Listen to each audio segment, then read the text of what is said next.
దేవీ నవరాత్రి ఉత్సవాలు శారదీయ శక్తి ఆరాధనలో అత్యంత ప్రాముఖ్యమున్న వేళ. 9 రోజుల పాటు అమ్మవారు 9 విభిన్న రూపాలలో భక్తులకు దర్శనమిస్తారు. నవరాత్రుల మొదటి రోజున ఆరాధించే అమ్మవారు శైలపుత్రీ దేవి. అమ్మవారి 9 రూపాల్లో మొదటి రూపం కావడంతో శైలపుత్రీ దేవి ఆరాధనకు అత్యంత ప్రత్యేక స్థానం ఉంది. శైలపుత్రీ దేవి జన్మకథ పురాణాల్లో చాలా విశిష్టంగా వర్ణించబడింది. ప్రాచీన కాలంలో దక్ష ప్రజాపతి అనే రాజు ఉండేవాడు. ఆయన శివుడిని తన అల్లుడిగా అంగీకరించలేదు. దక్షుడు యజ్ఞం నిర్వహించినప్పుడు శివుడిని ఆహ్వానించలేదు.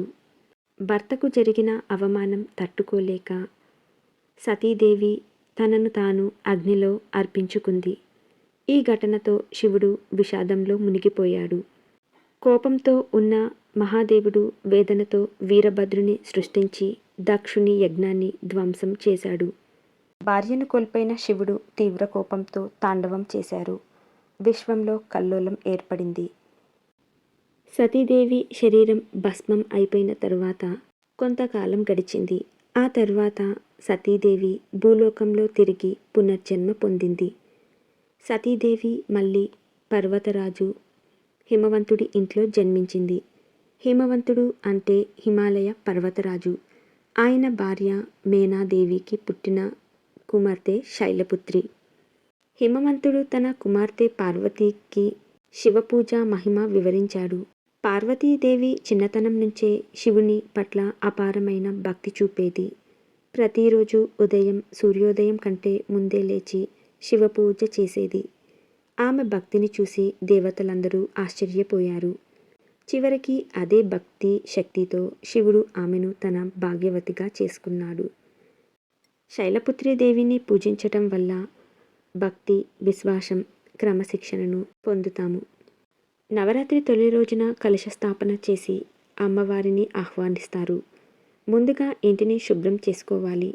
పీఠంపై ఏదైనా కొత్త వస్త్రాన్ని పరిచి దానిపై కలశం స్థాపించాలి. కలశంలో గంగాజలం నింపి మామిడి ఆకులు పెట్టి పైభాగంలో కొబ్బరికాయను ఉంచాలి.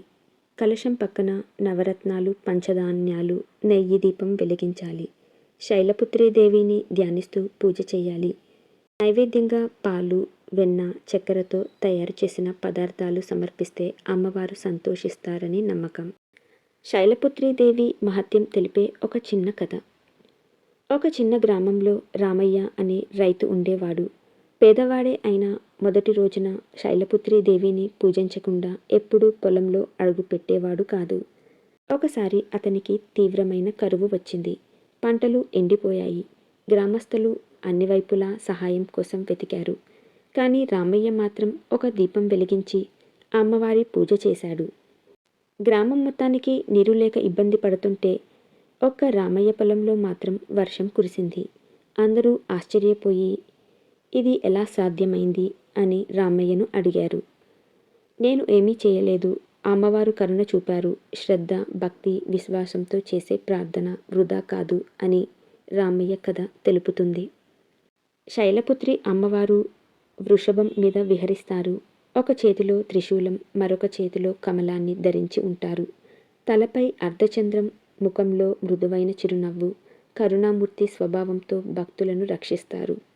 ఈ రూపంలో అమ్మవారు భూమాత, ప్రకృతి శక్తి, క్షమాశీలతకు ప్రతీక. శైలపుత్రీదేవి అమ్మవారి పూజలో ఎర్రని పువ్వులను వాడాలి.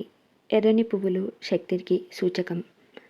అలాగే నైవేద్యంగా పాలు, నెయ్యి, బెల్లంతో తయారు చేసిన పదార్థాన్ని అమ్మవారికి సమర్పించాలి. పాలు, నెయ్యి శాంతికి సూచకం. అమ్మవారికి కమలం పువ్వులు లేదా ఎర్రని పువ్వులను సమర్పించి పూజించాలి. శైలపుత్రి దేవి అమ్మవారిని పూజించే వారికి సకల శుభాలు, ఆయురారోగ్యాలు కలుగుతాయి.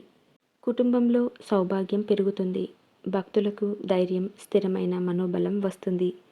ఈరోజు పూజించిన వారికి కుండలిని శక్తి మేల్కొలుపు లభిస్తుందని యోగశాస్త్రం చెబుతోంది. శైలపుత్రి రూపం మనలోని స్థిరత్వంకు సంకేతం. భక్తి మార్గంలో తొలి అడుగు వేయటానికి, మనసును నిలబెట్టుకోవటానికి అమ్మవారి ఆశీర్వాదం అత్యంత అవసరం. ఇది ఒక విధంగా మన మూలధార చక్రం మేల్కొల్పే శక్తి. నవరాత్రి మొదటి రోజు శైలపుత్రి దేవిని ఆరాధించటం ద్వారా మన జీవితంలో కొత్త శక్తి, కొత్త ధైర్యం, కొత్త ఉత్సాహం కలుగుతుంది. అందుకే ఈరోజు ప్రత్యేక పూజ, ఉపవాసం, దాన ధర్మాలు చేయటం శ్రేష్టం.